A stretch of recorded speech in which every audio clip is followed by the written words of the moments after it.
మీరు సమయమును పోనీయక ఏం చేయాలంట?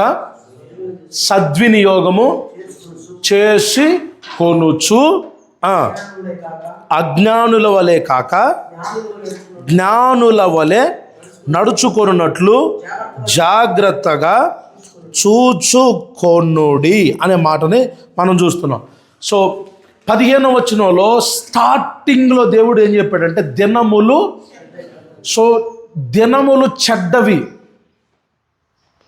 ఎందుకు దినాలు చెడ్డవి అని అంటే అవి నీ మంచి కోసమో నా మంచి కోసమో ఎదురు చూసేటువంటివి కాదు.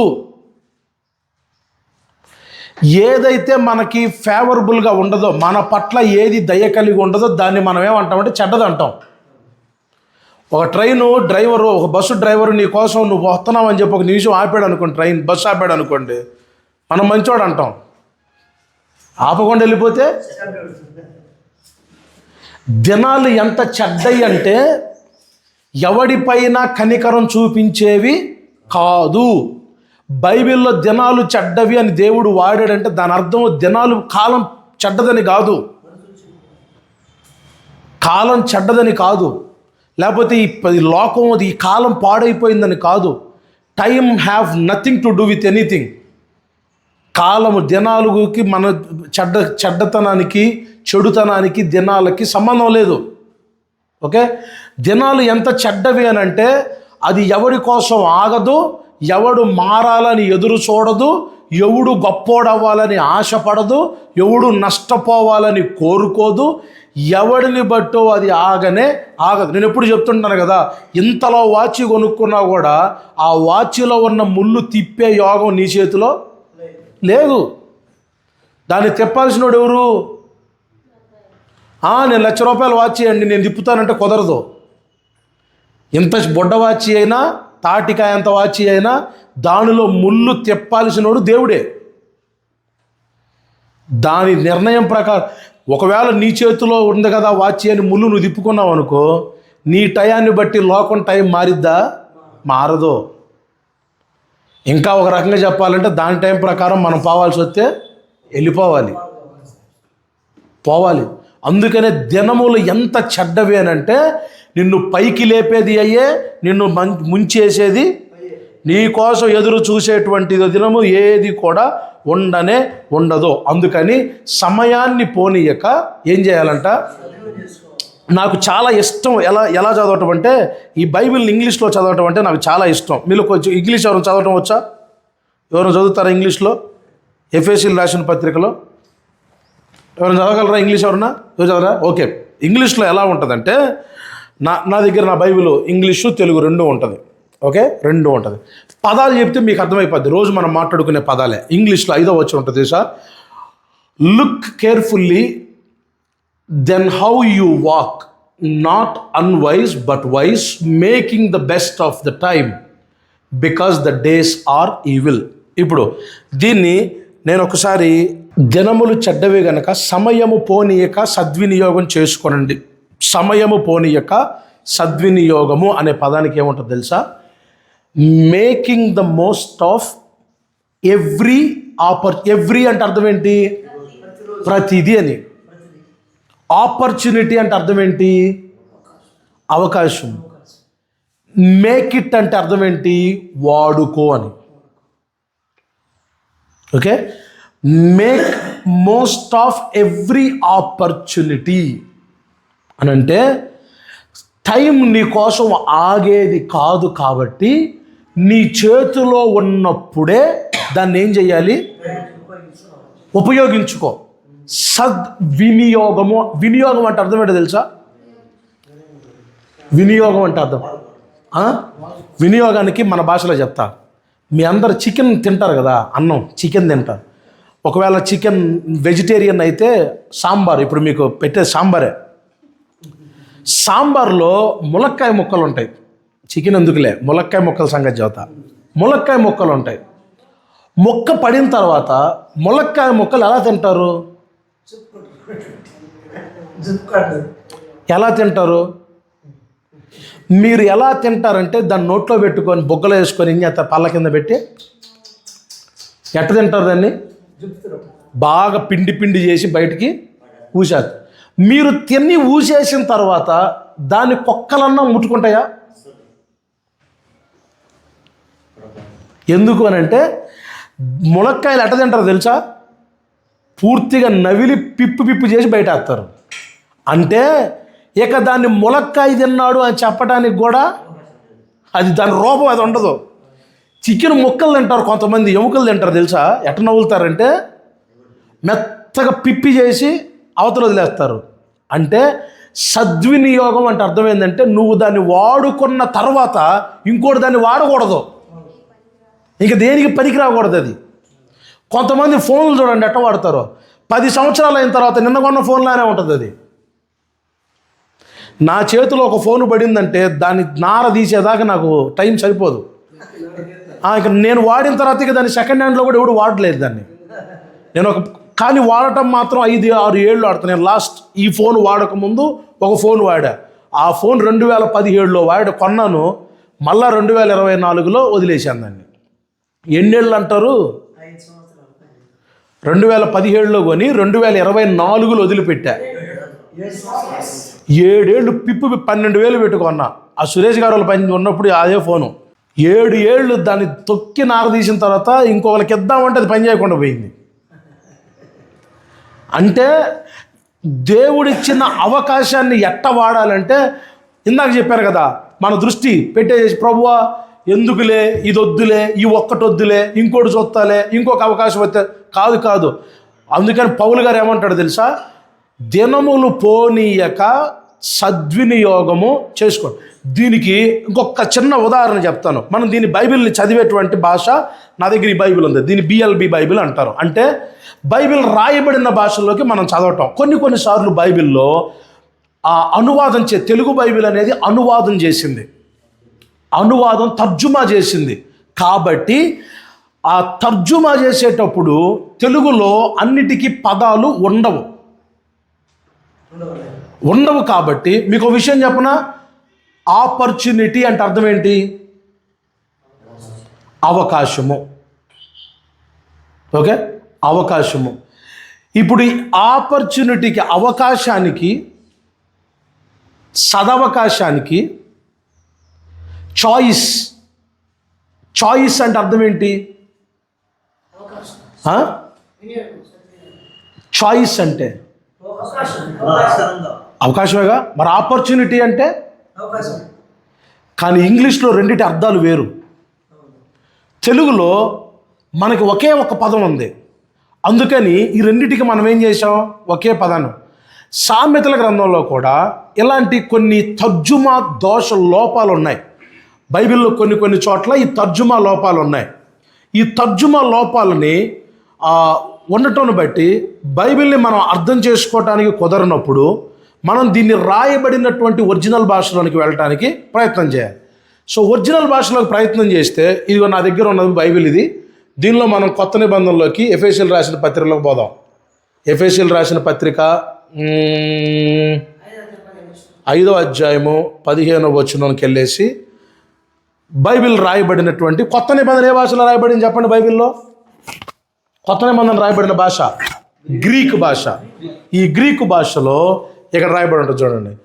ఇక్కడ ఏముందంటే ఇదిగో ఇక్కడ ఉంటుంది చూడండి. సమయమును పోనీయక సద్వినియోగము అనేటువంటి పదానికి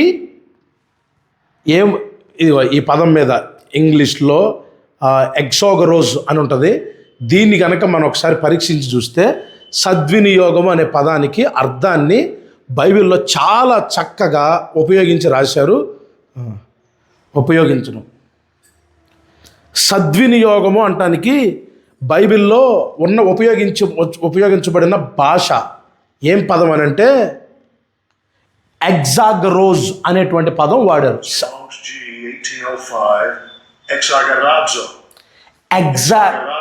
ఎగ్జాగరాజో అని ఒరిజినల్ పదం. సద్వినియోగము అంటానికి ఒరిజినల్ పదం ఏంటి? ఎగ్జాగరాజో. పౌలు గారు రాసినప్పుడు పలికిన మాట ఇది.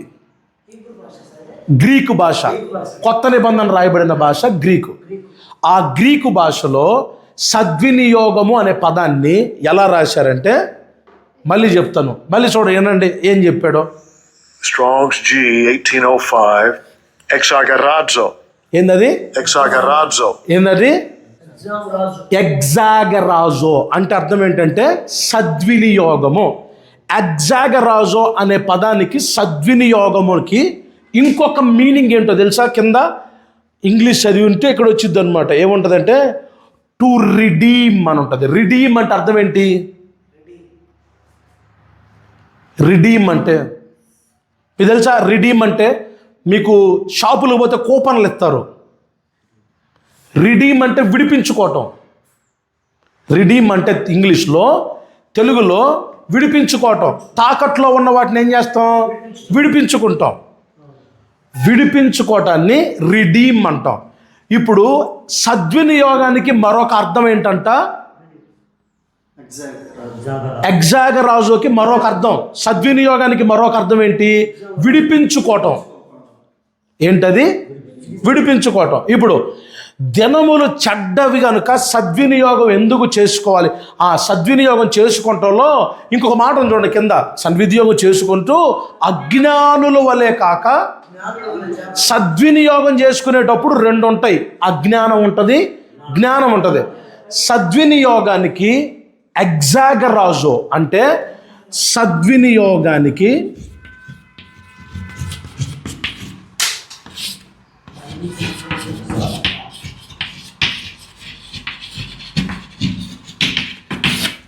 విడిపించుకోవటము అనే అర్థాన్ని పౌలు గారు చెప్పేటప్పుడు ఎగ్జాగరాజు అని చెప్పాడు. దినాలు చెడ్డయ్యి గనుక టైంని ఏం చేయాలంట? మనం ఏం చేయాలంట? విడిపించుకోవాలి. బికాజ్ టైం అనేది ఎప్పటికప్పుడు అది వెళ్ళిపోతుంటుంది. ఎవడైతే విడిపించుకుంటాడో అది వాడి దగ్గర ఉంటుంది. ఎవడైతే దీన్ని కన్వర్ట్ చేసుకుంటాడో అది వాడి దగ్గర ఉంది. ఇప్పుడు ఈ సమయము నా దగ్గర ఉండదు, ఈ నిమిషము నా దగ్గర ఉండదు. దీన్ని నేను డబ్బుగా మార్చుకోగలిగితే నా అకౌంట్లో కాలం అయితే వెళ్ళిపోద్ది, డబ్బు ఉంటుంది. దీన్ని నేను ఒక వస్తువుగా మార్చుకుంటే, కాలాన్ని వస్తువుగా మార్చుకుంటే కాలం అయితే వెళ్ళిపోద్ది కానీ వస్తువు మాత్రం ఉండిపోతుంది. పౌలు గారు ఫైనాన్షియల్ డిసిప్లిన్ గురించి మాట్లాడుతూ టైం అనేది చాలా విలువైనది, more valuable than the money. కాలము చాలా విలువైంది. ఉదాహరణ చెప్తా. నో బడీ, మన జీవితంలో ఎవరు కూడా మనలో చాలామంది మన లైఫ్ని నిర్ణయం చేస్తారు. ఎట్లా చేస్తారు అని అంటే, ఎలా చేస్తారంటే, పౌలు గారు దీన్ని చెప్పడానికి గల ఉద్దేశాన్ని చెప్తున్నా. దీన్ని ఎందుకు విడిపించుకోమన్నాడనంటే, సద్వినియోగం ఎందుకు చేయమన్నారంటే, ఎందుకు దీని మీద ఫోకస్ పెట్టమన్నాడు, దినములు ఎందుకు చెడ్డవి అంటున్నానంటే, ఇప్పుడు నేను ఒక ఉద్యోగంలో చేరాను. ఉదాహరణకి యేసుబాబు ఒక ఉద్యోగంలో చేరాడు. ఆ ఉద్యోగంలో జీతం ఒక 15,000 ఇచ్చారు అనుకుందాం నెలకి. అంటే ఇతనికి నెలకి జీతం ఎంత? 15,000. ఇప్పుడు ఈ 15,000 అంటే రోజుకి ఎంత? రోజుకి ఎంత? 500. రోజుకి ఎంత? 500. సో ఇప్పుడు ఇతను ఉద్యోగం చేస్తే ఇతనికి వచ్చే కూలి ఎంత రోజుకి? ఇప్పుడు ఇతను రోజు కూలి 500 రావడానికి ఇతను ఎన్ని గంటలు పని చేయాలి చెప్పండి? 8 గంటలు. ఇందాక పౌలు గారు ఒక మాట చెప్పాడు, సమయమును పోనీయక సద్వినియోగము చేసుకొనుచు ఎలా ఉండొద్దు? అజ్ఞాని ప్లస్ జ్ఞాని, వీళ్ళిద్దరికి తేడా. సో ఇప్పుడు యేసు బాబు ఒక రోజంతా పని చేయాలంటే 10 గంటలు తెలుసా? రోజుకి ఎన్ని గంటలు? 8 గంటలు పని చేస్తే ఇతనికి వచ్చే కూలి ఎంత? 500. ఎప్పుడైతే ఇతను 8 గంటలని నాకు అమ్మి నా దగ్గర నుంచి ఎంత తీసుకుంటున్నాడు? అంటే ఇతని దగ్గర ఉన్న 8 గంటల సమయము విలువ ఎంత? 500. 500. ఇప్పుడు ఇతని దగ్గర 8 గంటలని ఇతను అమ్మి ఏం చేశాడంటే 500 సంపాదించాడు. పక్కనే తమ్ముడు ఉన్నా, నీ పేరు సమీయేలు. నువ్వేం చేస్తావు? ఆటో. సాయంత్రానికి ఎంత వస్తాయి? 1000 రూపాయలు. ఎన్ని గంటలు తోలుతావు? సాయంత్రం దాకా. ఓకే. ఇతను 8 గంటలు నా దగ్గర పని చేస్తే ఇతనికి వచ్చే కూలి ఎంత? ఇదే పని ఇతను 8 గంటలు పని చేస్తే ఇతనికి వచ్చే కూలి ఎంత? 1000 రూపాయలు. ఇప్పుడు ఇతని దగ్గర ఉన్న దినము ఒకటే, ఇతనికి ఉన్న దినము ఒకటే. కానీ ఈ రెండిట్లని ఎవరు సద్వినియోగపరుచుకున్నారు? 1000 రూపాయలు సంపాదించినోడా, 500 సంపాదించినోడా? అంటే టయానికి నీ అదృష్టాన్ని ముడిపెట్టలేవు. జ్ఞాని ఏం చేస్తాడంటే ఇదిగో విడిపించుకోవటం, make the most of every opportunity అని అన్నాడు ఇందాక. మోస్ట్ ఆఫ్ ఎవ్రీ ఆపర్చునిటీ అంటే ఎవ్రీ అంటే ప్రతి, ఆపర్చునిటీ అంటే అవకాశము. ప్రతి నిమిషం ఎంత విలువైందంటే ఇతను 8 గంటలు కష్టపడితే 500 వచ్చినాయి. ఇప్పుడు ఇతను 15,000 సంపాదించడానికి 30 రోజులు పట్టింది. ఇదే 15,000 ఇతను సంపాదించాలంటే ఎన్ని రోజులు పట్టిద్ది? ఎన్ని రోజులు? 15 రోజులు. 15 రోజులు. ఇంకో విషయం తెలుసా? ఆయన నెలకు 30,000 తెస్తాడు. అంటే రోజుకి ఎంత సంపాదిస్తున్నట్టు? ఇప్పుడు ఆయన ఎంత సంపాదిస్తాడు నెలకి? ఇప్పుడు ఈయన 8 గంటలు కష్టపడితే 500 వచ్చినాయి. ఈయన అదే 8 గంటలు కష్టపడితే, ఇప్పుడు ఈయన అదే 8 గంటలకు కష్టపడితే సాయంత్రానికి 2,000 తెస్తాడు. 2,000 తెస్తాడు. అప్పుడు ఇతను సమయాన్ని ఇంకొంచెం సద్వినియోగం చేసుకున్నాడు. ఇప్పుడు ఆ వెనకాల కూర్చున్న ఆయన రోజుకి 3,000 సంపాదిస్తాడు. రోజుకి 15,000 సంపాదించాలంటే ఎన్ని రోజులు పట్టిద్ది? 5 రోజులు. అదే 15 సంపాదించాలంటే ఇతనికి 30 రోజులు. అంటే జ్ఞానుల వలె అజ్ఞానుల వలె కాక జ్ఞానుల వలె నడుచుకుంటే సమయము, కాలము ఎంత విలువైనదంటే ప్రతి ఒక్కడికి ఒకే టైం. దానిని ఎవడైతే తెలివిగా వాడతాడో వాడు దానిని పిండుకోగలడు. ఇందా చెప్పా కదా, మొక్క నవిలి ఊసామంటే దాన్ని ఎవడు ఇక తర్వాత ఇంకెవడు దాన్ని ఇది పలానా అని చెప్పడానికి అంత పిండేయాలి. చెరుకు రసంలో నుండి రసమును పిండినట్టుగా దేవుడిచ్చిన ప్రతి గంటలోని సమయాన్ని పిండేయాలి. సేవకులు, విశ్వాసులు మనందరికి మనకున్న దరిద్రపు అలవాటు ఏంటో తెలుసా? దేవుడే ఇస్తాడులేని మోకరిచ్చి ఏం చేస్తాం? మన దగ్గర ఉన్న చాలా ఒప్పుకోక తప్పదు. దేవుడే ఇస్తాడులే, దేవుడే ఇస్తాడు, దేవుడు ఇస్తాడు, దేవుడు ఇస్తున్నాడు. అవకాశం బతకటానికి తిండిచ్చాడు, పని చేసుకోవటానికి చేతులు ఇచ్చాడు, శక్తినిచ్చాడు, కాళ్ళనిచ్చాడు, జీవించడానికి ఆరోగ్యాన్ని ఇచ్చాడు, జ్ఞానాన్ని ఇచ్చాడు. నువ్వు ప్రతిరోజు రాత్రి 12 అయితే ఇంట్లో వాళ్ళు పెట్టినా పెట్టకపోయినా 12 గంటలు అవ్వగానే నీ అకౌంట్లో 24 గంటలు పడుతున్నాయి రోజు. 24 గంటలు. పెద్దోడు లేదు, చిన్నోడు లేడు, పేదోడు లేడు, ఉన్నోడు లేడు, లేనోడు, ప్రతి ఒక్కడి అకౌంట్లో రోజుకి ఎంత పడుతున్నాయి? 24 గంటలు. 12 అయితే తరాలు మారినా, కాలాలు మారినా, భూమి పుట్టిన దగ్గర నుంచి ఎప్పటిదాకా దేవుడు ఎవడి జీవితంలో కూడా 12 24 గంటలు వేయకోకుండా మిస్ చేసింది లేదు. అయితే నువ్వన్న భూమి వదిలిపెట్టి వెళ్ళిపోవాలే కానీ దేవుడు వేయటం మాత్రం నీ అకౌంట్లో మానడు.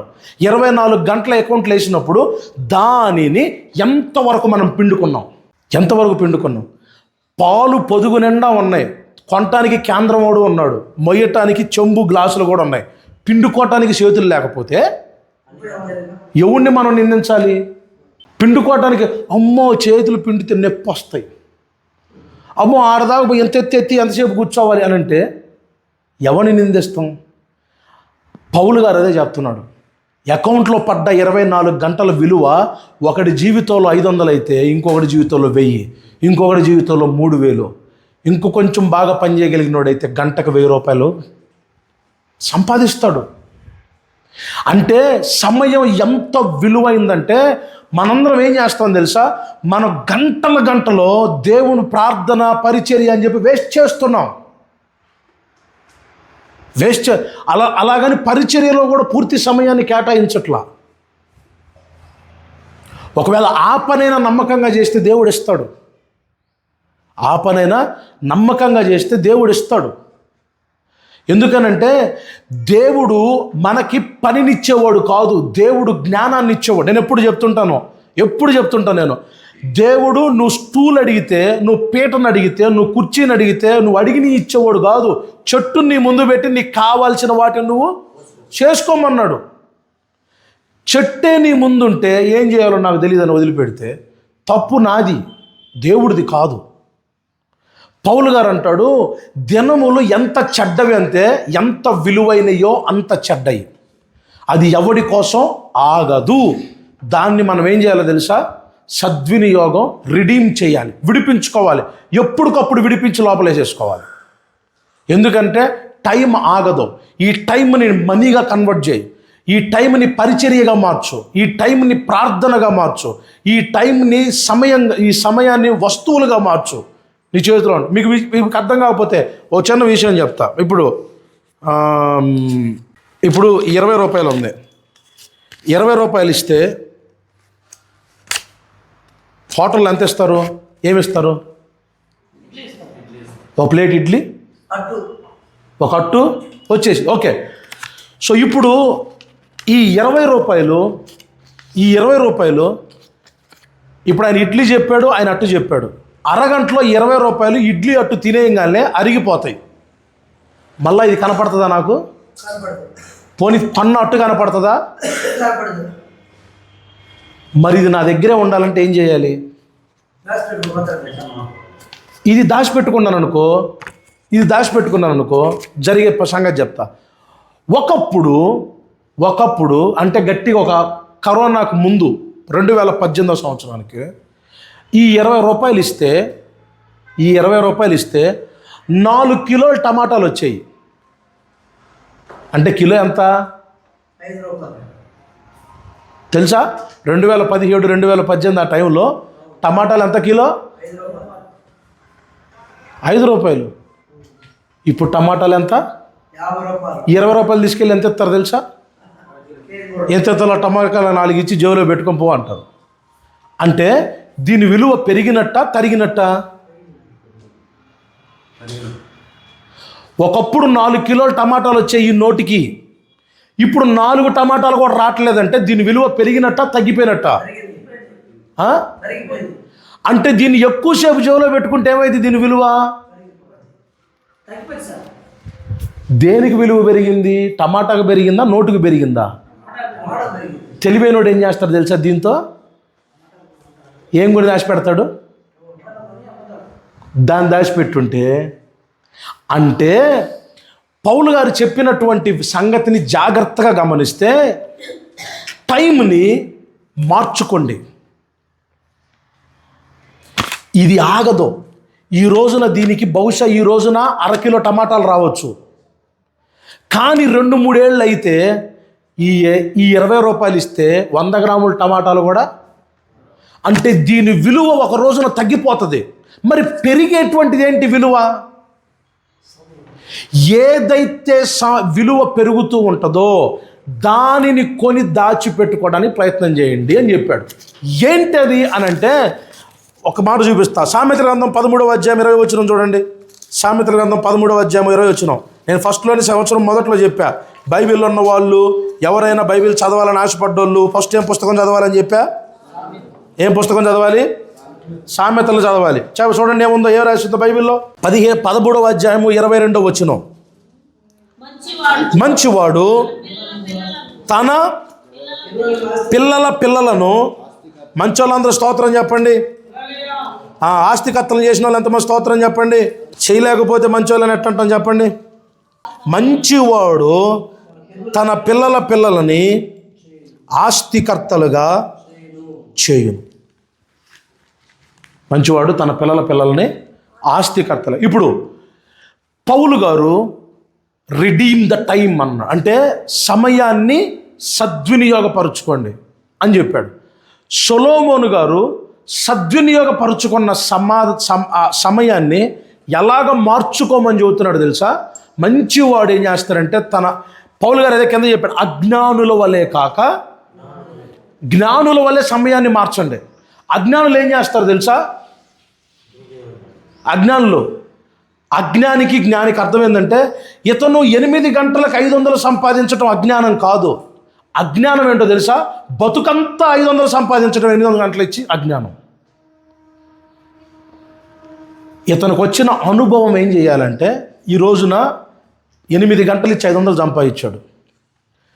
1 నెల, 2 నెలలు, 3 నెలలు, కొద్ది సమయం వెళ్ళిపోయేసరికి అనుభవం ఏం చేయాలంటే అనుభవం పెరిగే కొద్దీ మన యొక్క సంపాదన కూడా ఏమవ్వాలి? బతుకంతా 500 కోసం 8 గంటలు ఖర్చు పెట్టేటోడిని అజ్ఞాని అని అంటారు.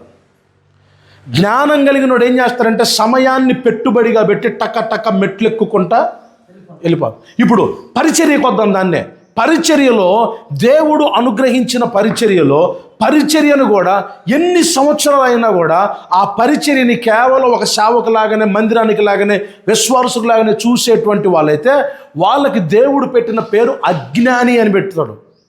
ఎందుకనంటే జ్ఞానం కలిగినోడు పరిచర్యని ఎలా చేస్తాడు తెలుసా? సమయాన్ని విడిపించుకుంటూ వెళ్ళిపోయి పరిచర్యని మార్చుతూ వెళ్ళిపోతాడు. దీన్ని ఆస్తి కిందగా మారుస్తాడు. సో సొలొమోను ఆ పౌలు గారేమో జ్ఞాని వలె అని అన్నాడు. ఇదే జ్ఞానికి సొలొమోను గారు పెట్టిన పేరేం పేరంటే మంచివాడు. ఏం పేరు పెట్టాడు? 22వ వచనంలో మంచివాడు అని పెట్టాడు. మంచివాడు ఏం చేస్తాడంటే తన పిల్లలను దేనికి ఆస్తి అంటే ఏంటి చెప్పండి ఒకసారి.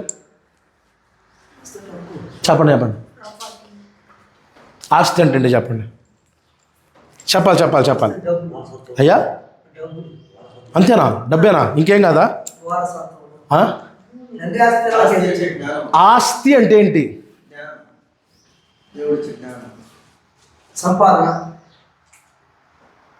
ఆస్తి వస్తు రూపంలో ఉన్నది ఏదైనా ఆస్తి. వస్తు రూపంలో ఉన్నది ఏదైనా దాన్ని ఆస్తి అంట. నగదు అంటే అర్థం ఏంటిది? డబ్బు. ఆస్తి వస్తు రూపంలో ఉన్న విలువైన దేనినైనా కూడా ఆస్తి. సో ఇప్పుడు సొలొమోను గారు ఏం చెప్తున్నాడంటే నువ్వు మంచోడు అయితే నీ టయాన్ని దేని కింద కన్వర్ట్ చేయాలి? దేని కింద విడిపించుకోవాలి? ఆస్తిగా మార్చుకోవాలి. ఆస్తిగా. ఇప్పుడు ఇప్పుడు 20 రూపాయలు చూపిస్తే రాదు. ఓకే, ఇందాక 20 రూపాయలతో ఇప్పుడు ఈ 1000 రూపాయలతో 1 గ్రాము బంగారం ఏమన్నా వచ్చిద్దా? పోనీ ఒక ముక్క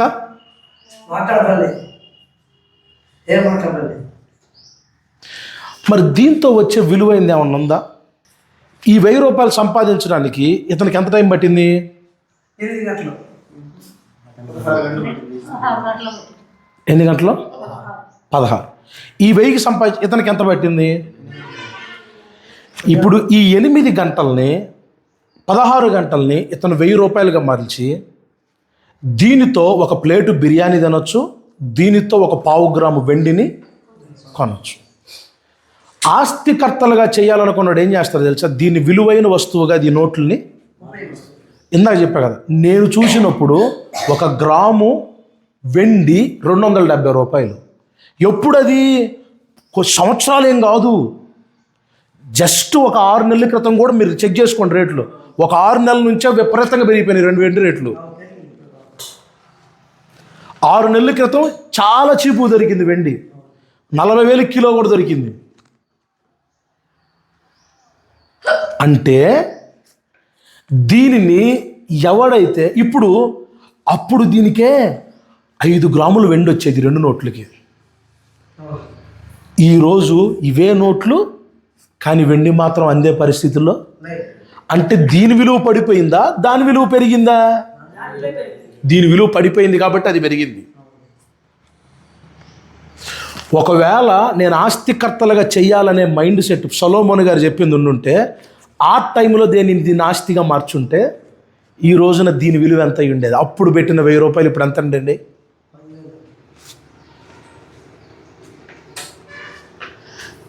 ఇది డబ్బుకు సంబంధించింది కాదు. నీ టైంని, నీ సమయాన్ని ఎలా వినియోగించుకుంటున్నావో అది నీ యొక్క భవిష్యత్తును నిర్ణయిస్తుంది. అందుకని పౌలు గారు అంటున్నాడు, ఇది చాలా చెడ్డది సమయం. జోదాలు ఆడతారు చాలామంది, డబ్బు బాగొట్టుకో పేకాటలు ఆడతారు చాలామంది, సమయంతో జోదాలు ఆడతారు క్రైస్తవులు. అది ప్రాబ్లం. క్రైస్తవులు నేను ఎప్పుడు చెప్తుంటా, మీరు ఒక మార్వాడి వ్యక్తిని చూడండి. ఎప్పుడైనా మీరు లేచినప్పుడు సెంటర్లకు వెళ్ళినప్పుడు మార్వాడి వ్యక్తిని చూడండి. ఎవడొచ్చి కొంటాడా కొనడా వాడికి అనవసరం. వాడు పొద్దున్నే లేచి ఇంటి షాపుకు పోయి వాడు షాపు తలుపు తీసి మొత్తం శుభ్రం చేసుకొని అందరికంటే ముందు పోయి కూర్చుంటాడు. వాడు అనుకున్న టయానికి పోతాడు. మంది వచ్చారు చూడడం, వాడు వెళ్ళిపోయి కూర్చుంటాడు అక్కడ. నువ్వు రాకపో వాడికి అనవసరం. మనోళ్ళు షాపులు ఎప్పుడు తెస్తారు తెలుసా? 10ంటికి తెస్తారు. ఈలోపు చేయాల్సిన బిజినెస్ అంతా ఎవడికి వెళ్ళిపోయిందో తెలుసా? ఇప్పుడు మనం ఏడుస్తాం, వీడొచ్చి మనల్ని మొత్తం నాశనం చేశాడండి అని. సమయాన్ని ఎలా విడిపించుకుంటున్నాం అనేది చాలా ఇంపార్టెంట్. మనం ఏం చేస్తాం తెలుసా క్రైస్తవులు? సరే వాళ్ళు వ్యాపారస్తులు, అన్యులు అట్ట 10ంటికి ఓపెన్ చేస్తారు. మరి క్రైస్తవులో మన సంగతి చెప్పనా? మనం అసలు షాపు కూడా పెట్టం. మనం వచ్చి చర్చిలో మోకాళ్ళు వేసుకొని కూర్చొని ప్రభువా నన్ను దీవించు దేవుడు ఏం దీవించాలి? దేవుడు అంటాడు 5 రొట్టెలు 2 చేపలు తీసుకొస్తేనే కదా 5,000 మందికి పెట్టేది. నీ దగ్గర ఉన్న రొట్టేది, నీ దగ్గర ఉన్న చేపేది? ఏమి లేవు ప్రభు, అది కూడా నువ్వే ఇయ్యి అంటాం మనం. చేప నువ్వేయి, రొట్టె నువ్వేయి, మళ్ళా ఆశీర్వాదం నువ్వేయి, నేను మాత్రం కూర్చొని తిని. క్రైస్తవ్యంలో ఉన్న దౌర్భాగ్యం ఇది. సోమరులుగా చేస్తున్న బోధలో భయంకరమైన సోమరిపోతులుగా తయారు చేస్తున్నటువంటి పరిస్థితులు. అపోస్తులు బోధించిన బోధ ఇది కాదు. అపోస్తులు కట్టింది ఇది కాదు. దేవుడు మనల్ని సద్వినియోగం చేసుకునే వారికి ఇచ్చాడు. Make your time. దేవుని నీ పని నువ్వు చేసి దేవుని మీద ప్రభువా నా దగ్గర 5 రొట్టెలు 2 చిన్న చేపలు ఉన్నాయి, నా దగ్గర ఉంది 1000 రూపాయలే, కిలో వెండిని నేను కొనలేను, కానీ what makes me to do it? నేను ఏం చేస్తే ఇదవుతుంది? నీ ఇచ్చిన ఈ దినాలని విడిపించుకోవటం నాకు నేర్పించు. సొలొమోను ఇంకొక మాట చదువుతారా, చూపిస్తా. ఇదే సామెతల గ్రంథంలో ఒక మాట, మూడో అధ్యాయం కాదు, సామెతల గ్రంథంలో 4వ అధ్యాయం 1వ వచనం. కుమారులారా తండ్రి ఉపదేశము వినుడి, మీరు వివేకము నొందునట్లు ఆలకించుడి. నేను మీకు సదుపదేశము చేసేది, నా బోధను త్రోసివేయకుడి. నా తండ్రికి నేను కుమారుడిగా ఉంటిని, నా తల్లికి దృష్టికి నేను సుకుమారుడినైనా ఏక కుమారుడినై ఉంటిని. ఆయన నాకు బోధించుచు నాతో ఇట్లా, నేను నీ హృదయము పట్టుదలతో నా మాటలు పట్టుకొని నా ఆజ్ఞలు గైకొనిన ఎడల నీవు. ఇప్పుడు నువ్వు ఏం చెయ్యాలి అనేటువంటిది, what makes you to use the most of the opportunity. ఏం చేస్తే సమయాన్ని, ఇప్పుడు ఏం చెప్పాను నేను, సమయాన్ని విడిపించుకోవడం నేర్చుకున్నాడు ఆస్తిని కూడా కడతాడు. పరిచర్యలో సమయాన్ని విడిపించగలిగినోడు సేవకుడికి ఆస్తి ఏంటి చెప్పండి? సంఘంలో ఎవరుంటారు? విశ్వాసులే కదా ఆస్తి. తరగని ఆస్తి విశ్వాసులే కదా. ఇప్పుడు నా సంఘం ఆస్తితో నింపబడాలనుకున్న వాళ్ళు ఎంతమంది? ప్రతి సేవకుడు చేయాల్సిందంటే సమయాన్ని విడిపించుకోవాలి. ఎలా విడిపించాలి సమయాన్ని అని అంటే సొలొమోను భక్తుడు టీచింగ్ చేస్తున్నాడు. చూడండి 5వ వచనం చూడండి. జ్ఞానము 4వ అధ్యాయం 5వ వచనం సామెతల గ్రంథం. జ్ఞానము సంపాదించుకొనుము, బుద్ధి నా నోటి మాటలను నేను చెప్పేది మరవమాకు. ఫైనాన్షియల్ ఫ్రీడమ్, ఆర్థిక పరమైనటువంటి సెటిల్మెంట్స్ ఎక్కడ స్టార్ట్ అవుతాయి అంటే, ముందు నేను చెప్పే మాటలను ఎప్పుడు కూడా మరవద్దు. అంత ముఖ్యమైన విషయం చెప్తున్నా. ఏంటి ఏదంటే 5వ వచనం, జ్ఞానము సంపాదించుకొనుము బుద్ధిని. రెండు వేరే విషయాలు. జ్ఞానము బుద్ధి రెండు వేరు. Knowledge and wisdom. జ్ఞానము తెలుసుకుంటే వచ్చేది, బుద్ధి తెలుసుకున్న దానిని ఎప్పుడు ఎక్కడ ఎలా ఉపయోగించాలి, బుద్ధి. ఓకే, చూడండి, నా నోటి మాటలు మరొకము, దాటి నుంచి తొలగిపోనీకుము. 6వ వచనం, జ్ఞానమును విడువక ఉండిన ఎడల అది నిన్ను, దానిని ప్రేమించిన ఎడల అది నిన్ను. ఇప్పుడు ఏంటంట, సమయాన్ని పర్ఫెక్ట్గా విడిపించుకోవాలి అని అంటే, దీనిని మనం మోస్ట్గా ఉపయోగించుకోవాలంటే, ఆపర్చునిటీగా మార్చుకోవాలంటే, మీకు ఒక విషయం తెలుసా, కరోనా వచ్చినప్పుడు ప్రపంచంలో ఉన్న అంత లాక్డౌన్ అయిపోయింది. అందరు నష్టపోయారు. లాభపడ్డోళ్ళు ఎవరో చెప్పండి. ఎవరాళ్ళు కాదు, షాపులో కూడా మూసేసి ఉన్నాయిగా. ఎవరో తెలుసా, ఎక్కడో మూలన మాస్కులు అమ్ముకునే వాళ్ళు ఉన్నారే. కరోనాకి ముందు మాస్క్ ఎంత తెలుసా? 3 రూపాయలు. కరోనా వచ్చినప్పుడు ఎంత తెలుసా? చీప్ మాస్క్ 20 రూపాయలు. N95 మాస్క్ 100 రూపాయలు, 300 రూపాయలకు కూడా అమ్మారు. కరోనా రాకముందు ఓన్లీ హాస్పిటల్లో మాత్రమే గ్లౌజులు వాడేవాళ్ళు, జత 10 రూపాయలు. కరోనా వచ్చిన తర్వాత 2 ఏళ్లలో మీకు తెలుసా, మెడికల్ కంపెనీలన్నీ కూడా ఒక్కసారి లేచిపోయినాయి. అందులో మాస్కులు ఇంట్లో కూర్చొని మిషన్ల మీద కుట్టుకొని అమ్మిన వాళ్ళు సంపాదించారు లక్షలు. లోకం మొత్తానికి జరుగుతుంది ఏంటో తెలీదు. జ్ఞానం ఉన్నోడు ఏం చేస్తాడు తెలుసా, దీన్ని కూడా నేను ఎలా వాడాలి, సంఘం ఎలా వాడాలి. ఇప్పుడు చూడండి, ఇప్పుడు ఇక్కడ 6వ వచనం, జ్ఞానమును విడువక ఉండిన ఎడల అది నిన్ను కాపాడును, దానిని ప్రేమించిన ఎడల అది నిన్ను. సో విడిపించుకోవటం ఎవడికి చేత అవుతుందంటే, ఎవడికైతే జ్ఞానం ఉంటుందో వాడు దీని సమయాన్ని విడిపించుకోగలడు. ఎలా విడిపించుకుంటాడు? వస్తు రూపంలో, ఆస్తి రూపంలో, సంఘ రూపంలో, ఆత్మల రూపంలో, సేవ రూపంలో, కుటుంబ రూపంలో విడిపించుకోగలడు. మరి జ్ఞానం ఎలా అనంటే, జ్ఞానాన్ని కొంచెం కింద వచ్చిన చూడండి, 7వ వచనం ఉంటుంది చూడండి, జ్ఞానము సంపాదించుకొనుటయే ఏంటంట, జ్ఞానమును సంపాదించుకొనటమే జ్ఞానానికి. జ్ఞానం కావాలన్న వాడికి కూడా ముందు జ్ఞానం ఉండాలి. అంటే అర్థం ఏంటో తెలుసా, వినిపించే ప్రతి బోధ మనల్ని రక్షించేది కాదు. మనకి కొత్తగా కనపడే ప్రతీది మన కోసం ఉన్నది కాదు. పసుపుగా కనబడే ప్రతీది కూడా బంగారం కాదు. రోడ్డు పక్కన కూడా పసుపు రంగులోనే ఉంటాయి. ఏందయ్యి?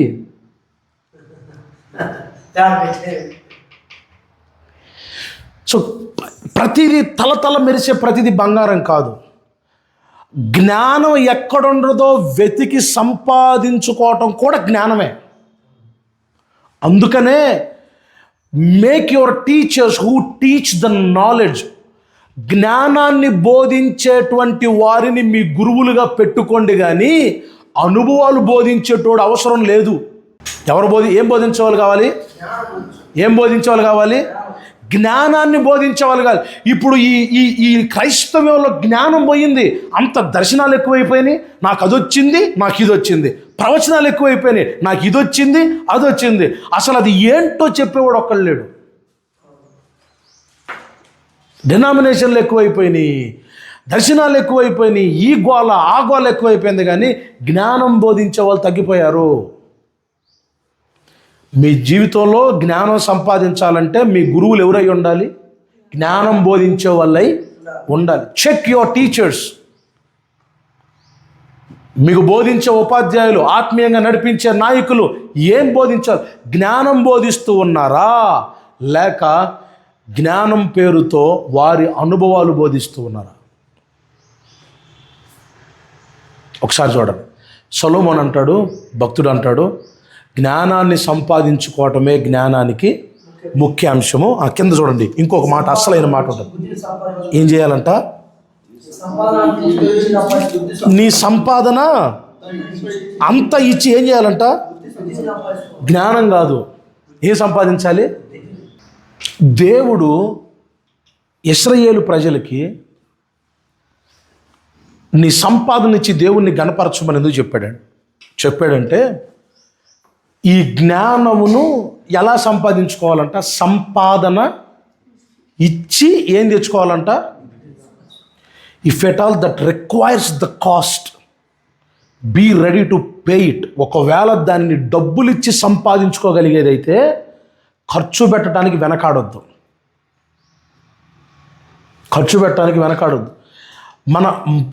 మనకి విలువైనటువంటివి ఏవి కూడా ఊరకనే దొరకవు, దానికి వెల చెల్లించాల్సి ఉంటుంది. దేవుని కృపను బట్టి ఈ బైబిల్ స్కూల్లో మీ అందరికీ విలువైనది ఉచితంగానే అందించబడుతుంది. అందును బట్టి మనం ఎప్పుడు కూడా దేవునికి కృతజ్ఞులమే ఉండాలి. ఎందుకు ఈ మాట చెప్తున్నాను తెలుసా? బుద్ధి ఏది కూడా ఊరకనే రాదు. నుప్పు కాలిద్ది అని నీకు ఒకడు బోధించటానికి మీ తాతలు ఎవరో ఒకరు చేతులు కాల్చుకుంటేనే మీకు తెలిసింది. వాళ్ళు చేతులు కాల్చుకోకపోయి ఉంటే మనకి, వాళ్ళు సంపాదన వెచ్చించారు, వాళ్ళ చేతులు ఆరోగ్యాన్ని వెచ్చించి నీకు జ్ఞానాన్ని బోధిస్తున్నారు. ఏమని తెలుసా? నుప్పులు కాల్తాయి అని. ఎందుకంటే వాళ్ళ ఆరోగ్యం పాడు చేసుకున్నారు కాల్చుకొని. ఎవడో ఒకడు తన జీవితాన్ని పణంగా పెట్టకపోతే, మీకు తెలుసా, గన్నేరు పప్పు తింటే చచ్చిపోతారు తినమాకండి అని చెప్పటానికి మన తాత ముత్తాతలు తిని చచ్చిపోయారు. వాళ్ళు విలువ ఇచ్చి వాళ్ళ జీవితాన్ని పణంగా పెడితే గన్నేరు పప్పు విషం అన్న సంగతి మనకి. ఇది జ్ఞానం, వాళ్ళు నేర్పించింది, ఖర్చు పెట్టారు. మన తాతలు ముత్తాతలు మందులు కనుగొనింది మనోళ్ళే. జ్ఞానవంతులు ఎవడో కాదు పోయి కనుగొనింది. ఏదో ఒక ఆకు పసర పిండితే నొప్పి తగ్గి మందు పనిచేసి పుండు తగ్గితే, ఈ ఆకు పిండితే పుండు తగ్గిద్ది అని మన తాతలు. ఏదో పిచ్చాకు పిండుకొని కాలు పెద్దగా వాసిపోయి కాళ్ళు ఆరోగ్యం పాడు చేసుకొని ప్రాణం పోయిన తర్వాత, ఒరే ఈ ఆకు మాత్రం పుండు మీద పిండనే అని వాళ్ళు పాడు చేసుకొని మనకు చెప్పారు. అంటే జ్ఞానము బుద్ధి అనేటువంటిది ఓరకొచ్చింది కాదు. ఈ బైబిల్ మీరు కూర్చొని చదువుతున్న పుస్తకాలు ఉన్నాయి, బైబిల్ పుస్తకం ఉంది, ఈ పరిశుద్ధ గ్రంథం ఓరక చేతిలోకి వచ్చింది కాదు కదా. ఎంతమంది భక్తులు వాళ్ళ జీవితాన్ని త్యాగం చేస్తే, ఎంతమంది అనువాదం చేసేవాళ్ళు, మీ అందరికీ బాగా తెలిసే వ్యక్తి గురించి, విలియం కేరీ గురించి మీకు తెలుసు. ఎంత నష్టపోతేనే ఆయన రాసిన బైబిల్ చేతిలోకి ఈరోజు మనకి. ఇది విలువైన సంపద. ఎనీథింగ్ లైఫ్, జీవితంలో తల్లిదండ్రులు త్యాగం చేయకపోతే బిడ్డలకు ఎక్కడి నుంచి వచ్చింది జీవితం? బిడ్డలు ఆనందకరమైన భవిష్యత్తులో జీవించకపోతే ఎక్కడి నుంచి వచ్చింది తల్లిదండ్రులు సంతోషం? బతుకంతా వాళ్ళని చూసి ఆడటమే కదా. నా ఆస్తి అంతా ఖర్చు పెట్టిండి చదివితే, ఆరోగ్యం మొత్తం పాడు చేసుకొని ఖర్చు పెడితే వీడు పాడైపోయాడని ఆడటం తప్ప వాళ్ళకి ఎక్కడ వచ్చింది సంతోషం? వెల చెల్లించైనా బుద్ధిని సంపాదించుకోవటానికి ఏం చేస్తుంది? అది కింద చూడండి, 8వ వచనం. దానిని గొప్ప చేసిన ఎడల అది నిన్ను, దాని కౌగిలించిన ఎడల అది నీకు ఏం తెచ్చిద్దంట? ఘనత. You will. అది తర్వాత కింద ఇంకో 12వ వచనం కూడా చూడండి. 10వ వచనం చూడండి. నా కుమారుడా, నీవు ఆలకించి నా మాటలు అంగీకరించిన ఎడల ఏందంట? ఏమవుతుంది? దీర్ఘాయుష్మంతుడవి. నాలెడ్జ్, టైంను రిడీమింగ్ చేసుకోవాలంటే జ్ఞానం కావాలి. జ్ఞానం ఎక్కడి నుంచి వస్తుందిరా అంటే వెచ్చిస్తే వస్తుంది. When you spend some time, నీ కాలాన్ని వెచ్చిస్తేనో జ్ఞానం. అది డజంట్ కమ్ ఏదో కూర్చొని చర్చిలో కూర్చొని గాల్లో దీపం పెట్టినట్టుగా ఏది ముందు ఏ లక్ష్యం లేకపోకుండా ముందు పెట్టుకొని, ప్రభువా నాకు జై, ప్రభువా నాకు ఇవ్వు, ప్రభువా ముందు కారు నేర్చుకోరు అబ్బాయి, కారు ఇస్తానంటాడు దేవుడు. కారు నేర్చుకోకుండా కారు ఇచ్చాడు అనుకో, రేపు పొద్దున దాన్ని నడిపి సత్యామనుకో, దానికి మళ్ళీ దేవుణ్ణి అంటాం. ఏమని తెలుసా? కారు నడపడం చేతకానోడికి దేవుడు కారు చచ్చిపోయాడు. దేవుడు ఇయ్యకపోయి ఉంటే నా కొడుకు బతికుండేవాడు. ఎవరిని మళ్ళీ నిందించాలా? దేవుణ్ణే నిందించాలా? దేవుడు విశ్వాస జీవితంలో, సేవా జీవితంలో చాలా ప్రాముఖ్యమైన మిస్టేక్ చేస్తున్నాం. చాలా వెల చెల్లించాల్సినటువంటి పరిస్థితిని పౌలు గారు అదే చెప్తున్నాడు. దినములు చెడ్డవి గనుక సమయాన్ని మనము పోనీయక సద్వినియోగం, make every most of the opportunity.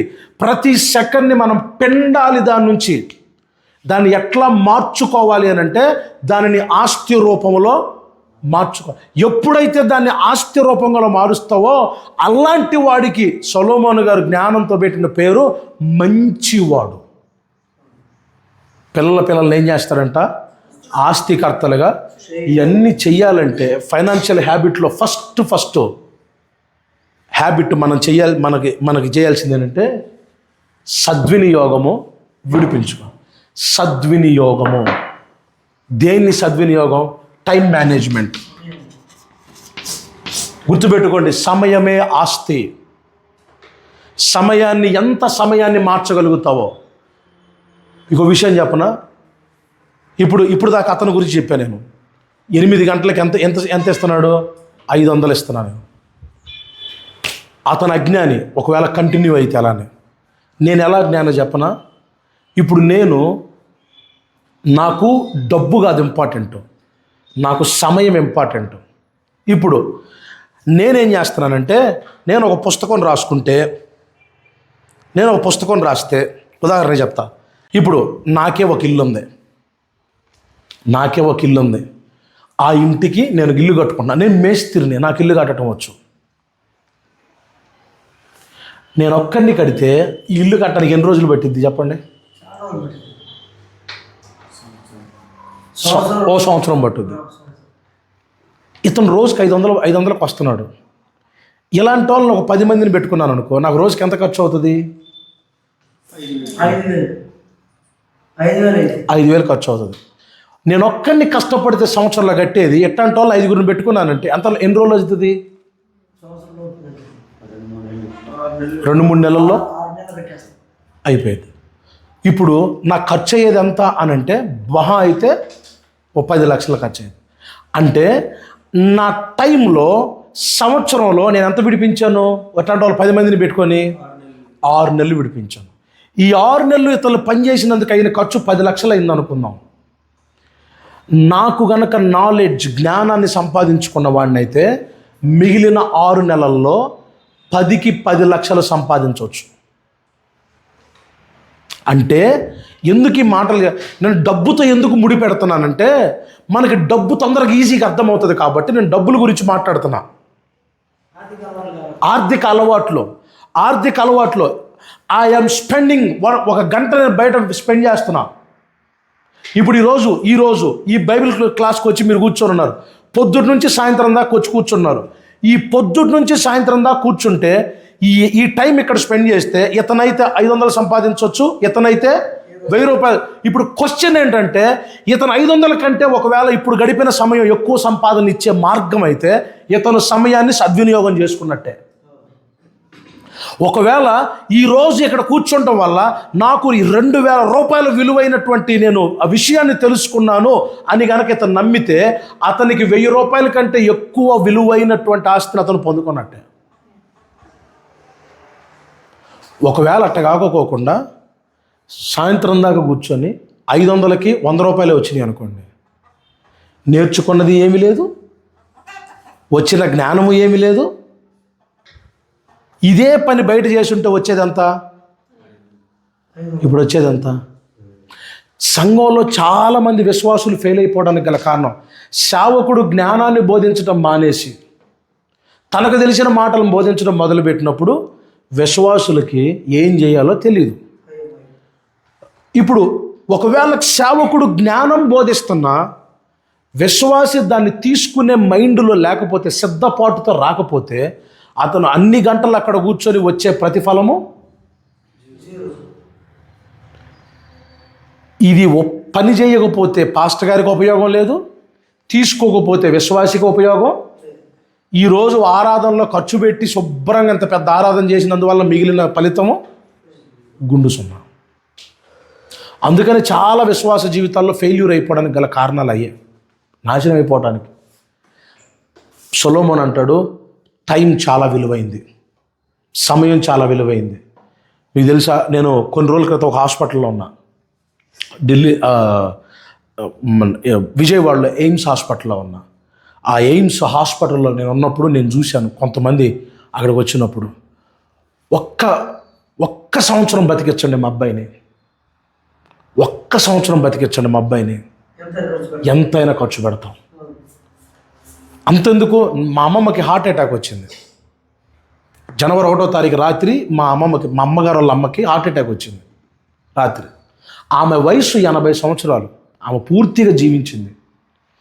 కానీ ఆ రోజు రాత్రి గుండెపోటు వస్తే ఆ గుండెపోటు దాటి మళ్ళా డాక్టర్ గారు అన్నారు, తొందరగా ఇంకో స్ట్రోక్ వచ్చింది అమ్మటే. ఇంకొకసారి కనుక గుండెపోటు వస్తే ఏమో తట్టుకోవటం జరగదు అని అంటే, సార్ మరేం చేద్దాం, టైం లేదు, ఎక్కడికి తీసుకెళ్ళాలి, మా దగ్గర వద్దు, వినుకొండ తీసుకెళ్తే మా దగ్గర వద్దు, గుంటూరు తీసుకుపోండి అన్న. అప్పటిదాకా ఏం చేద్దాం, ఎలా సార్, మధ్యలో హార్ట్ అటాక్ వస్తే రావచ్చు, 5 నిమిషాల్లో రావచ్చు, గంటలో రావచ్చు, కానీ రావటం మాత్రం పక్కా. మరేం చేద్దాం సార్, ఆపాలి. అవును ఆపాలా, ఖర్చు అయింది. ఎందుకు ఖర్చు అయింది? ఒక ఇంజెక్షన్ ఉంటుంది, 1000 రూపాయలు. అది ఎన్ని గంటలు ఆగిద్ది? ఒక 5 గంటల ఇంజెక్షన్, ఒక 5 గంటలు గుండెపోటు రాకుండా ఆపిద్ది. మరి 5 గంటలు ఏం చేయమంటారు? ఇమ్మీడియట్గా విజయవాడ గుంటూరు తీసుకెళ్ళిపోండి. అప్పుడు ఎందుకులే, 80 ఏళ్ళు అయిపోయింది కదా ఈ ముసలామా, అవసరం లేదు అనుకోలా. మా అమ్మకు ఫోన్ చేస్తే ఎంతైనా ఖర్చు పెట్టరా అంది. నేనే ఎత్తకపోయింది, టక్కన సార్ కొట్టండి, ఇంజక్షన్ పెట్టండి అన్నాం. ఇంజక్షన్ వేసేసాం, వెంటనే అంబులెన్స్లోకి ఎత్తుకొచ్చాం, తీసుకొని గుంటూరు వెళ్ళిపోయాం. వాళ్ళు నిలబెట్టారు, బతికొంది, ఇప్పుడు ప్రస్తుతానికి బతికొంది, తెనాల్లో ఉంది. మా అమ్మ అక్కడే ఉంది ఇప్పుడు. సో అవును, చూసుకుంటుంది, దగ్గరుండి చూసుకుంటుంది. ఏ టైంలోనైనా రావచ్చు, కానీ వాళ్ళు బతకటం కోసం ఎంతైనా ఖర్చు పెట్టే స్థితిలో ఉన్నారు హాస్పిటళ్ళ దగ్గర. నువ్వు నేను ఎందుకు బతికున్నామో కూడా తెలియకోకుండా హాయిగా నేను చేసేది అదే. ఏం పని లేదు అనుకోండి, ఏం చేస్తాను తెలుసా, ఏముంది ప్రభు, ఏం పని లేదు, పాట లేదు.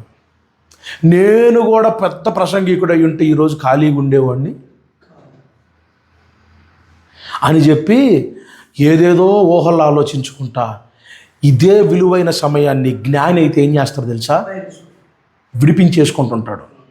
ఎందుకో తెలుసా, ఇది వచ్చేటప్పుడు ఒక ఒక ఒక ఒక పెద్ద లారీ రోడ్డు మీద వెళ్తుంది అనుకోండి, ఆ లారీ డబ్బుల కట్టలు మోసుకెళ్తుంది. ఆ లారీకి చిల్లుబడి కట్టల కింద రాలుతూ ఉన్నాయి. చిన్నగా పొద్దున్న పోయి ఏరుకుందాం అంటారా, పరిగెత్తుకుంటూ పోయేస్తారా? ఒక్క నిమిషం లేట్ అయినా దక్కిద్ది అది. సమయం అట్లాంటిదే, చిల్లుబడి కారిపోతున్న ఒక పెద్ద లారీ లాంటిది. లారీ ఆగదు, చిల్లు ముయ్యబడదు. ఎవడు పోయి ముందు ఏరుకుంటే వాడిదే అది. ఎంత తొందరగా వెళ్ళి ఏరుతాడో 1000 రూపాయలు. ఇప్పుడు ఇందా చూసిన ఈ 1000 రూపాయలు, ఈ 1000 రూపాయలు ఒక 5 ఏళ్ల క్రితం నీ దగ్గర లేవా? నీ దగ్గర ఒక 7 ఏళ్ల క్రితం లేవా? మీ దగ్గర ఒక 10 ఏళ్ల క్రితం, మీ దగ్గర ఒక 15 ఏళ్ల క్రితం, ఒక 20 ఏళ్ల క్రితం, 20 ఏళ్ల క్రితం ఇదే 1000 రూపాయలు పెట్టుకొని ఉంటే 1/2 కిలో వెండి వచ్చి ఉండేదేమో. ఎవడు ముందు పోయి ఏరేస్తే, ఒకవేళ ఈ 1000 రూపాయలు పెట్టి కిలో వెండి కొనుంటే ఈరోజు ఎంత అన్నారండి? 3 లక్షలు. ఎంత? 3 లక్షలు. అప్పుడు 1000 రూపాయలు పెట్టుకొని ఉంటే ఈరోజు ఎంత అయ్యేది? ఎన్ని రెట్లు? ఎవడు ముందు పరిగెత్తుతాడో ఏరుకోవటానికి వాడిదే. Time is the main thing. Money అనేటువంటిది టైం వెనకాల పరిగెడుతుంది.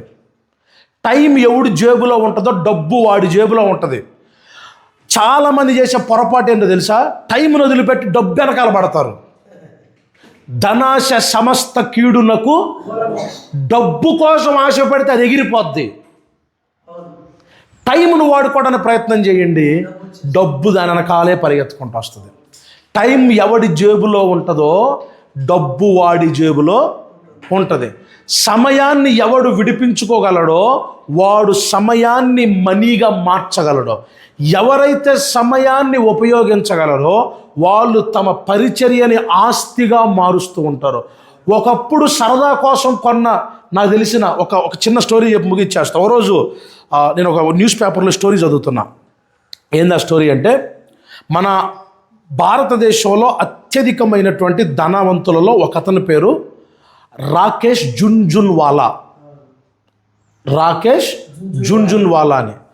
అతను ఇండియన్ మార్కెట్స్లో కోట్లు కొద్ది డబ్బులు సంపాదించాడు. ఎట్లా సంపాదించాడని ఒక స్టోరీ చదువుతున్నప్పుడు, అతను ఇలా ధనవంతులు అవడానికి గల కారణం ఏంటని చదువుతున్నప్పుడు ఒక చిన్న స్టోరీ చదివాను. ఏంటంటే 1800 ఆ టైంలోనంట వాళ్ళ ఇంట్లో ఒక బర్త్డే జరిగిందంట. ఇతను కొంచెం చిన్న కాస్త కోస్త డబ్బులు ఉన్న వ్యక్తి కాబట్టి ఆ చుట్టూ ఉన్నటువంటి కొంతమంది 1980 ఆ టైంలో, 80, 78 ఆ టైంలో, సో కొంచెం డబ్బులున్న కొంచెం మిడిల్ క్లాస్ ఫ్యామిలీ కాబట్టి చుట్టూ ఉన్నటువంటి కాస్త డబ్బు ఉన్న వాళ్ళు ఇల్లు పండగ వాళ్ళ కొడుకు దానికి పిలిచారంట. అందరూ వచ్చి గిఫ్ట్లు ఇస్తున్నారంట. అది ఇది ఇది ఇదని గిఫ్ట్లు ఇస్తున్నారంట. ఒక అతను ఒక పేపర్ తెచ్చి ఇచ్చాడంట. ఏందిరా అంటే ఆ పేపర్లో ఏయో రాసి ఉన్నాయంట. ఏదో షేర్ అని ఏదేదో రాసి ఏదో టైటాన్ కంపెనీ, వాచీల కంపెనీకి సంబంధించి ఏదో పెట్టుబడి సంబంధించి ఏదో పేపర్ ఉందంట. గిఫ్ట్కి ఇచ్చాడంట. అది అందరూ వాచి ఇచ్చినోడు పేపర్ తిడిగిమ్మనికి వచ్చింది. ఏందది? 17 రూపాయల విలువైనటువంటి పేపర్. అది 1970 1980 టైంలో 17 రూపాయల విలువైనటువంటి ఒక పేపర్. దానిలో టైటాన్ అనే కంపెనీకి సంబంధించి, వాచీలు తయారు చేసే కంపెనీకి సంబంధించి కొన్ని షేర్ సంబంధించిన పేపర్. 1995 సంవత్సరానికి వచ్చేసరికి ఏముందో చూద్దామని చెప్పి ఒకరోజు ఎవరో నలుగురు కూర్చొని మాట్లాడుకుంటున్నారంట. ఈ షేర్ మార్కెట్, ఇండియన్ మార్కెట్, ఇది భలే పెరుగుతుంది, అది ఇది అని చెప్పి. గుర్తొచ్చిందంట, మా పిల్లోడు చిన్నతనంలో ఒక ఆయన వచ్చి ఇచ్చిపోయాడు, ఏదో ఉన్నాయి కదా చూద్దాం ఊరక అని చెప్పి ఆ పేపర్లు మూలం పడి ఉంటే దులిపి తీసుకెళ్ళి వెళ్తే 17 రూపాయలు 970 కోట్ల రూపాయలు. ఎంత అయినాయి? 1970 సంవత్సరంలో ఇచ్చిన పేపర్ని పారేయకుండా దాన్ని జాగ్రత్త చేసుకున్నాడు. తెలివైనోడు ఎవడురా అంటే, ఇతని కోసం టైంని ఆల్రెడీ కొని ఒక అతను దాచిపెట్టాడు అక్కడ. ఎంత ఎర్లీగా నువ్వు జ్ఞానాన్ని సంపాదించి కొనుక్కోగలిగితే పరిచర్య అంతది. ఈరోజు 1,00,000 మంది సంఘం కట్టాలంటే కట్టగలవా? కానీ ఎంత ఎర్లీగా సతీష్ కుమార్ గారు 2000 సంవత్సరంలోనే పరిచర్య మొదలు పెట్టేసి అప్పుడే ఆయన ఏం చేశాడు తెలుసా? సమయం ఉన్నప్పుడే పునాది వేసేసుకున్నాడు. ఈ రోజున దాని ఫలాన్ని ఆయన మంచిదా చెడ్డదా విమర్శలు తర్వాత సంగతి, ముందు సంఘం ఉందా లేదా అనుభవిస్తున్నాం. ఎందుకు ఈ మాటలు చెప్తున్నానంటే, ఫైనాన్స్ చాలా, జ్ఞానము సమయాన్ని విడిపించుకోవడం చాలా ముఖ్యం. 1 గంట స్పెండ్ చేస్తున్నారంటే, 1 గంట సమయం గడుపుతున్నారంటే టీ కొట్టు దగ్గర, ఇంకో చోట, ఇంట్లో, చర్చిలో, ఎక్కడైనా సరే, ఈ నిమిషాన్ని నేను పూర్తిగా సద్వినియోగపరుచుకోగలుగుతున్నానా? ఈ మీటింగ్లో కూర్చున్న ఈ గంట సేపు ఇది నేను విలువైనటువంటి ఆస్తిగా మార్చబడుతుందా, మార్చబడట్లేదు? నేను చెప్పగలను, ఈ రోజున మీ కొరకు ఈ మాటలు తీసుకురావడానికి నేను రాత్రంతా చదువుకొని సిద్ధపడ్డా. ఒకరోజు రాత్రంతా దీని గురించి నేర్చుకొని స్టడీ చేసి తయారు చేసుకున్నా అనుభవపూర్వకాలు. నేను ఒక రాత్రంతా వెచ్చించింది ఉపయోగపడిందా అని అంటే మీ సంగతి నాకు తెలియదు, కానీ మీకు చెప్పిన తృప్తితో నాకు చాలా హ్యాపీగా ఉంది. ఎందుకు అని అంటే, నేను ఆ రోజు స్పెండ్ చేసిన, ఖర్చు పెట్టిన ఆ సమయాన్ని నేను పూర్తిగా విడిపించుకున్నా. అది నా జీవితంలో పనిచేయటం మొదలుపెట్టింది. ఏదో రోజున దాని ఫలాన్ని నేను అనుభవిస్తున్నాను, చూస్తాను. మీరు ఆర్థిక అలవాట్లు బ్రేక్ చేయాల్సింది. దుర్వినియోగం పరచొద్దు సమయాన్ని. కాలం చెడ్డది కాదు, నువ్వు నేను చెడ్డోళ్ళమి కాదు. అజ్ఞానము అనేది ఏలుతున్నంత కాలము నీ కన్నులు మూయబడతాయి. అజ్ఞానుల వలె కాక జ్ఞానుల వలె ఎప్పుడైతే కళ్ళు తెరుస్తామో అప్పుడు సద్వినియోగము, విడిపించుకోవటము, కూడగట్టడం తయారవుతుంది. అప్పుడు రివార్డ్ ఒకటి ఉంది. మరి ఆస్తి చెప్పా, వడ్డీ రావాలిగా. వడ్డీ ఏంటో తెలుసా? 22 వచ్చిన తర్వాత చూడండి, వడ్డీ ఉంటుంది. 13:22 వడ్డీ. సామెతలు 13:22. పాపాత్ముల ఆస్తి నీతిమంతుడు తినకూడదు. ఇప్పుడు మంచివాడు తన పిల్లలని ఆస్తికర్తలు చేయను. ఆస్తికర్తలుగా చేసే అంత మంచివాడిగా జ్ఞానాన్ని సంపాదించుకుంటే వడ్డీ ఏంటో తెలుసా? పాపాత్ముల ఆస్తి ఏందంట? నువ్వు ఆస్తిని కూడగట్టుకుంటే నీకు వడ్డీ ఎవడు కూడగడతాడంట? ఎవరి దగ్గర? పాపాత్ముల ఆస్తి ఎవరి కొరకు ఉందంట? నీతిమంతులకు ఉంచబడదు. అంటే నువ్వు సంపాదిస్తున్నదే నువ్వు చూస్తున్నావు, నీ కొరకు దాచి ఉంచబడింది నువ్వు చూడటలా. జ్ఞానిగా నడుచుకొని మంచివాడిగా సమయాన్ని ఉపయోగించుకోవటం మొదలు పెడితే, సమయాన్ని వాడటం మొదలు పెడితే, విడిపించుకోవటం మొదలు పెడితే, నువ్వు కూడగట్టడం మాత్రమే కాదు, దేవుడు కూడా నీ కోసం కూడగట్టేవాడిని తయారు చేసి పెడతాడు. అంటే వాడు ఆస్తి కూడగడతాడే కానీ వాడుకోవటానికి వాడికి యోగం ఎవడు వాడతాడు? మరి నీతిమంతుల కొరకు ఏముంచబడిందంట? ఆస్తి. ఎవరు ఆస్తి? పాపాత్ముల ఆస్తి. ఎవరి కోసం అంట? నువ్వు ఆస్తి కూడగడితే నీ పేరు మంచోడు. దేవుడు అప్పగించిన పనిని యథార్థవంతంగా కూడగట్టి సంఘానికి సేవకుడిగా దేవుడు లేపితే ఆస్తిగా సంఘాన్ని కూడగట్టు. ఇంకోడు కూడా నీ కోసం సంఘం తయారు చేస్తుంటాడు. దేనికోసం తెలుసా? నీకు తెచ్చియటానికి. నీతిమంతుల ఆస్తి, నీతిమంతుల కొరకు ఎవరు దాచబడిందంట? అంటే పాపాత్ములు కూడా వాళ్ళ ఆస్తి కూడగడుతున్నారు. పాపాత్ములు వాళ్ళ పని బాగా చేస్తున్నారు. వాళ్ళు చక్కగా మంది కూడగడుతున్నారు. వాళ్ళ పని వాళ్ళు పర్ఫెక్ట్గా చేస్తున్నారు. అయితే అది ఎవరి కోసం దాచిబడి ఉంది? ఆ నీతిమంతుడిగా నువ్వైతే వాళ్ళ ఆస్తి ఎవరికి వచ్చింది? ఇప్పుడు వాళ్ళ పని వాళ్ళు చేస్తున్నారు. ఆస్తి కూడగట్టే పనిలో పాపాత్ములు ఫుల్ బిజీగా. నువ్వు నీతిమంతుడు అయ్యే క్రమంలో నువ్వు ఎంత బిజీగా ఉన్నావు? అలాగాకోకుండా మనం కూడా కూడగట్టే వాళ్ళగా తయారైపోయామనుకో, దేవుడు అంటాడు నిన్ను కూడా ఎవరు లెక్కలేస్తాడు? అంటే నువ్వెవరి కోసం కూడగడుతున్నట్టు?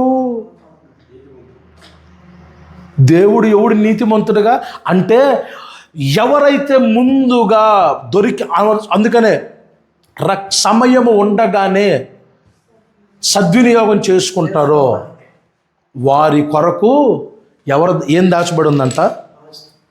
ఎవరాస్తి? పాపాత్మ. సో పాపాత్ములు వాళ్ళ పనిలో బిజీగా వేల సంవత్సరాల నుంచి వాళ్ళ ఆస్తులు కూడగడుతున్నారు. వాళ్ళ ఆస్తులు పెరిగిపోతాయని ఏడుస్తున్నాం మనం. కానీ దేవుడు అంటాడు నీతిమంతుడు ఎవడన్నా కనబడితే తెచ్చి వాడికి ఇద్దామని ఎదురు చూస్తున్నా. ఎందుకు? ఇక్కడ పేర పెడుతుంది ఎవరి కోసం? వీడు కనబడితే కదా తెచ్చి ఇయటానికి. దేవుడు మనం ఏమంటాం తెలుసా? నన్ను నీతిమంతుడు లెక్కలో వేసుకొని. దేవుడు అంటాడు నేను అనుకుంటే కుదరదు, నువ్వు అనుకుంటే కుదరదు. నువ్వు నీతిమంతుడిగా తీర్చబడాలి. అప్పుడు ఎవరైతే కూడగడుతున్నారో వాళ్ళకి తెచ్చేవరికి అప్పగిస్తా. అందుకని జ్ఞానము సంపాదిస్తే నీతిగా జీవించటం అనేది యేసు రక్తము ప్రతి పాపముల నుండి మనలను ఏం చేస్తుంది? పవిత్రులుగా చేస్తుంది. సో పవిత్రత, పరిశుద్ధులే నీతిమంతులుగా తీర్చిదిద్దబడతారు. నీతిమంతులుగా జీవించటానికి జ్ఞానము కలిగి జ్ఞానుల వలె సమయాన్ని విడిపించుకోవటానికి ప్రయత్నం చేస్తూ దేవుడు మన కొరకు దాచి ఉంచిన పాపాత్మల ఆస్తి మనకు పొందునంత వరకు, నీతిమంతుల పట్టీలో నీ పేరు నా పేరు ఉండినంత వరకు ఈ అలవాట్లు సమయాన్ని దుర్వినియోగపరిచే అలవాటు ఈ సంవత్సర కాలంలో నీ జీవితంలో తెంపబడునుగాక. దానిని సద్వినియోగపరుచుకునే వారిగా నువ్వు నేను ఉండాలని ఆశపడుతూ నా మాటలు ముగిస్తున్నాను. దేవుడి మాటలు దీవించునుగాక. ఆమేన్.